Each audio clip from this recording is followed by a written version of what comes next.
Hi everyone, so it's that time again. We're in a different season. It's winter in Australia. I've had to put the heater on. Usually I don't have to. I live pretty high up in the sky and the windows are pretty thick, but I feel like this winter has been really cold. So I'm actually wearing thermals. I know most of you are in your summertime, but over here in Australia down under, we are in very cold weather. For us anyway. So today I'm going to share with you my winter capsule ensemble, and basically what I mean by ensemble is I show you a look that I've been wearing very frequently this season, as well as the outfits to go with it. And I call it ensemble because I see dressing up as everything from, you know, your makeup to your jewelry to your clothes. I'm going to show you the look first. There's definitely two looks that I've been doing a lot this winter, and it's this gray look, which I shared with you in my like duping the cremated palette vibes, which probably is my favorite look. I could do that the whole season, but I am trying to shut my stash a bit more, which is why I'm not wearing it at the moment. My second favorite look, which again I was wearing in another video and a lot of you seem to like it, so I thought let's put that in a video as well, which is this one. So if you want to skip to this one, I'm going to put the timestamp, but it's going to be pretty much the next clip because we're going to do the makeup first and then I'll share with you my favorite things that I've been wearing. I'm going to do a little bit differently to last time. This time I'm going to share with you the pieces in my wardrobe which are the most worn this season, rather than like modules, which is what I did last time, because I am a serial outfit repeater and I wear a lot of the same things. So anyway, I hope you guys enjoy this, and yeah, let's get into the makeup look. So there's two main looks that I've been doing this season, and it's the grey one, which I did for my Duping the Vibes of the Cremated palette, and I kind of did the look there. So if you want to see how I got that look, you can go to that video. I did another look in one of my other videos where I wore a purple eye using the Violet ink palette from Menagerie Cosmetics that was kindly gifted to me by Melissa, one of my subscribers, as well as some of the Viseart warm mattes in the crease. And I thought I'd show you how I got that look because a lot of you seem to like it and it's really simple. And I mean, you could really swap out this purple with any other shade, because personally I love to pair warm shades in the crease with cool tones on the mobile lid. And I find that that is definitely the best way to wear cool tones that look flattering on me, because I am warm complected. Haven't got any base on. I think I'm going to quickly do that. I'll quickly show you, because I've been putting all my daily makeup in this bag. This is an awesome bag from alphabetsbags.com. It fits surprisingly a lot of makeup. So I've been using sunscreen as usual. This is my Mecca Cosmetica Broad Spectrum UVA and UVB Defense Skin Perfecting with Vitamin E to Save Face SPF 50 plus sunscreen. Nearly finished with that, so I'll have to repurchase it at some point, but it's my favorite sunscreen to layer under makeup. And then on top of that I add the Toucher primer, and I am also nearly done with this. This is my second one that I've used, and I would repurchase it again because I do like it. What else have I been using? Okay, so I've got this super old, and I keep it in here because it is falling apart. This is a Ben Nye Total Cover All Wheel in SK 100. Really bad packaging. I use a mixture of the oranger tones for the under eye and then the other more beigey tones to conceal around, you know, pimples and spots and some redness. And then I'm using up this Natasha Face Glow Foundation. I'm almost done. I think I only have like a handful of uses. I might even finish it today, which I like, but I got a lot of foundations to go through. I'm not repurchasing any foundations for a while. Blush, concealer. I'm not a huge fan of the Tarte, so I'm going to be trying to finish this up. So I've been using that as a eyelid primer. Powder is this one. This is actually Linda Hallberg's Infinity Powder that I've potted it in here. This 3 sifter, because it's nice and big and it's a really good size. I've basically been putting all my powders into here. On the eyebrows is my Suqqu Balancing Eyebrow Palette in Moss Green. They've repackaged this, so it doesn't look like this anymore, but I've had this for the longest time and I've hit pan in all 3 shades now. So this is my daily eyebrow palette. I forgot to mention I've actually also been using this Kevyn Aucoin contour book, which I mentioned in makeup that was new and unopened. And I've finally been using it on the regular, because I've been using this sculpting cream just to do a bit of contour. So that's what I've been using as much as possible. So yeah, thought I'd quickly talk through my base and then let's get into the eyes. I'm gonna zoom in so you can actually see what I'm doing. But obviously I've got my base on and everything. I still think it looks really strange to have such a light base, like as a concealer on the eyelid. But I do have to say, I feel like it does make the color pop a bit more. So first thing I do is take my Viseart Warm Mattes palette, if you've got shades like this, obviously you take those shades. I love this palette. This is a very old palette, and this one does say made in France. I believe the new ones are made in the USA, and I don't think they're as good, because I have some of the ones made in USA and I don't think they blend as well. But basically I just take a whole bunch of colors, mix them together and put them in my crease and then build it up. So I start with the yellow first, and I'll take like a couple of these shades and just put it in the crease. Next, I'm gonna add a mix of the yellow and the orange. So just dip your brush in between those shades, whichever shades you have in your own palette, and put that kind of underneath the yellow, super haphazardly, and I like to kind of take it out as well. Then I'm gonna add some brown in the outer V. I'm gonna take my Wayne Goss 19 brush. I'm very tempted to buy an exact one of these. I like that you can place it and then blend it out. If you've got small eyes, this brush is fantastic for this purpose. And I'm super excited because this pan is getting bigger the more I use it, which is exciting. It's taken me such a long time just to pan this palette. So the first ever eyeshadow I've ever panned. Super proud of myself because, yeah, like I said, I've got so many palettes and it takes a lot for me to pan a palette. So going back with this brush, I'm just gonna blend out the edges as well. Okay, so that's gonna be my base. Also, I'm gonna add a bit of the orange and the yellow on the lower lash line as well. And then using this brush, this is the Hakuhodo small Kokutan brush, I think it's called. Put that on the lower lash line, the brown, just the deepest brown that you have, or just a brown that you like to add to the lower lash line, just to give it some definition, connecting it up to the outer V as well. It's fine if it doesn't look perfect, we can clean it up later. So now we're gonna go in with the purples. I'm gonna take Iron Grip and I'm gonna add that sort of to the center mobile lid. And I find with Menagerie Cosmetics eyeshadows, they're best used just by patting and not too much blending, because I find that they can sort of diffuse a bit too much and blend away a little just here in the center. Not take it up too high because I don't want to cover the orange and yellow. Now that I've got that on, I'm going to add Jellyfish, which is this lightest matte purple here, and add that on the inner part of the mobile lid. And that's the purple. It's super, super simple. So after I've got the purple on, I do actually like to go back in with the deep brown and add it really close to the lash line on the top. Because what I'm going to do after this is I'm going to also put some brown liner on top. Just because I have such sparse lashes and such thin lashes, I like a little bit more definition around the lash line than perhaps someone with thicker lashes or someone that might like to use false lashes. I'm going to use the One Day Tattoo eyeliner in brown, and these are my favorite liquid eyeliners. I find that they just last a long time. They're nice and pigmented, and hopefully they match. And then on the cheeks, I'm going to be using my Suqqu Pure Color Blush in 102. Unfortunately, this is a limited edition one, but they have something very similar. I like this because it's orange, and I like orange blushes. So I've been pretty much using this every day. I feel like I'm more generous with blush in the winter, in the cooler months, than I am when it's warmer, because I feel like I need more life to my face. And then with the bronzer shade, I just add that sort of up in the areas where I want some chiseling. If you've gone over the top, just whatever's left over in your foundation brush, this is kind of what I do to finish off a look, is generally just go over everything with what's left over on the brush. I just find that you get a better blend. And let's face it, in winter, lips are dry, everything's dry. I just, generally speaking, add a lip balm. I've basically finished Dolce Vita from Nars, so let's add whatever's left over onto the lips and call it a day.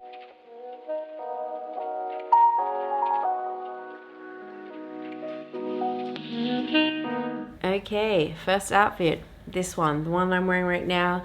I'm wearing this top from Issey Miyake, his main line, and the only reason why I can afford it is because I bought it secondhand. I just think the texture is so interesting and it's just so well made. I love it so much. It's probably one of my favorite pieces in my wardrobe right now. And I am layering that with a thermal underneath because I am cold. The skirt is from Paul Clothing. It's an Australian brand, and it's just got this gorgeous tartan pattern on it, and I love tartan. It can kind of remind you a little bit of school, but this, I mean, this doesn't look anything like my school uniform. It might to some people, and I definitely think that the gathered details on the sides of the skirts, it takes it a little bit away from schoolgirl skirt. Plus, the skirt has pockets. I am definitely all for pockets. I like practical clothing. The asymmetry to the skirt makes it a little bit more interesting. I like navy. I like the incorporations of green and different shades of blue and white. I think that it would make this skirt very easy to pair with anything else in those color families. But so far, every time I've worn this skirt, I've worn it with this top. I think that this top and the skirt goes really well together. And also, I forgot to mention, it's elasticated. It's got a zip up, but it's also got an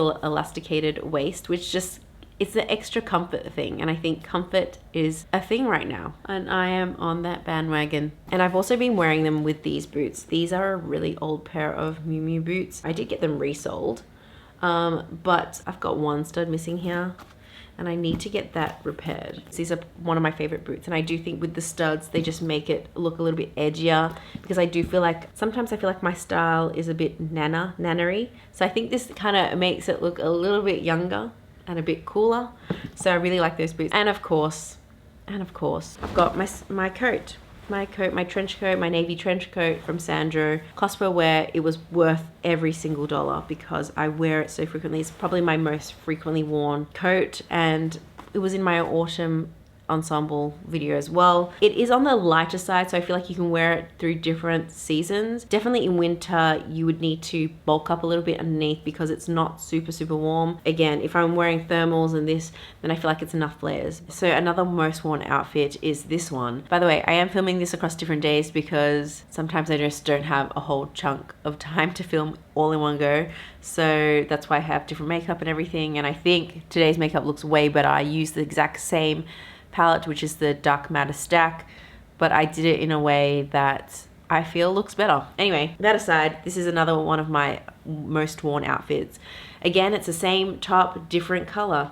I'm that kind of person. If I like something, I tend to buy in several colors because I know I'll get a lot of wear out of it if I love something already. I especially love it paired with the slip dress, and now this is the only slip dress I ever have. I really like the concept of a slip dress. I don't think wearing it on its own flatters me that much. I think it looks a little bit like sleepwear, and I don't feel like I have the confidence to wear it on its own like that. The way I'd wear it is with layers on top. Like I'd wear it with a shirt on top, or like how I'm doing now, which is with the thermals and the stockings because it's cold today, with the docks, just to make it look a little bit, again, a little bit edgier, not as nana chic. And for the outerwear, I mean, the Sandro coat would work really well. I've got another coat from Sandro which is in the same color family, which I think works really well as well. So yeah, those are the ones I've been wearing very frequently. It's a little bit warmer because it's a thicker material. So this is outfit number 3, I think, that I've been wearing most frequently. Some sort of combination like this. So this outfit, I was actually going to opt for a different pair of jeans, which is my boyfriend style jean, but those are dirty. So I've opted for these jeans, and these are my newest pair of Nobody denim jeans. They're super wide leg and they were super long. I've cut probably about 20 centimeters off it and then distressed the bottom, which wasn't too hard, honestly. I just had to measure it, then try and cut it straight, and then get tweezers and start distressing them. I've been wearing this corduroy jacket very frequently because I'm on the warmer side. I definitely feel like these cream tones suit me way more. Now I've decided to pull for orange today. This is a orange pleats top.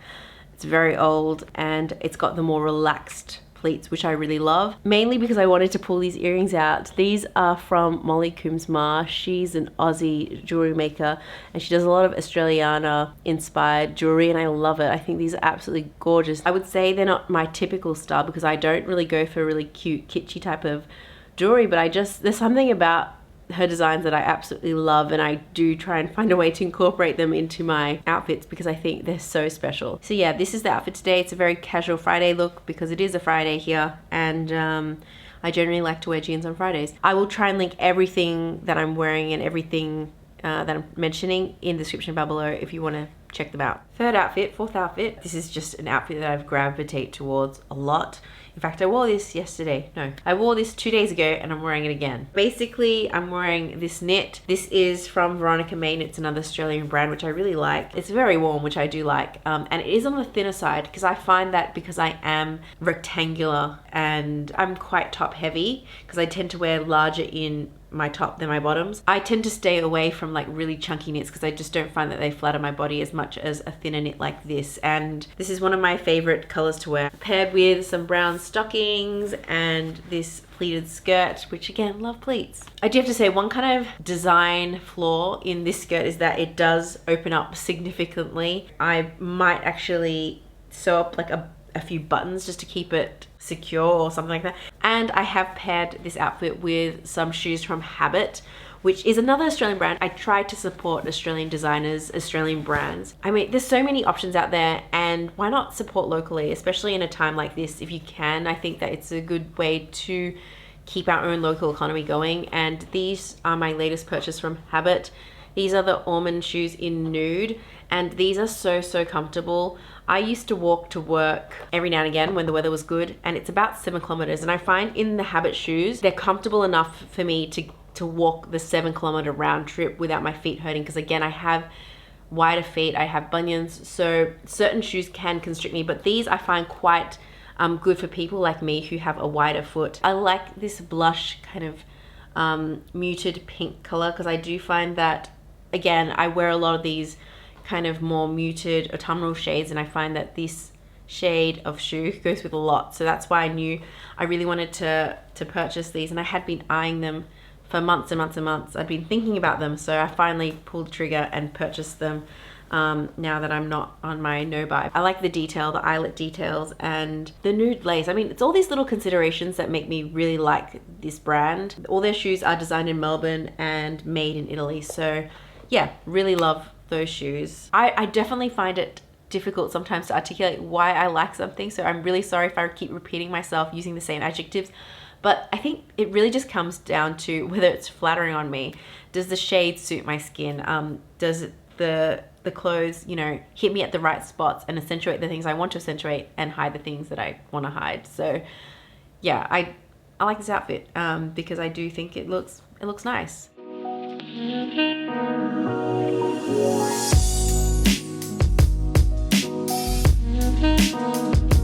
So today's outfit, a little bit of a different setting. There have been so many memories in this place and it's so echoey because there's no furniture.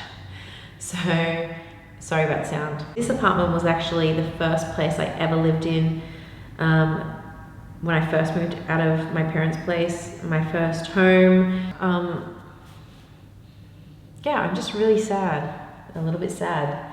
I think it's time to move on. I live in a bigger apartment now next to my parents, which during this COVID time, pandemic, has been really, you know, ideal really. And I do hope that the new owner will love it just as much, and I'm sure they will, just as much as I have.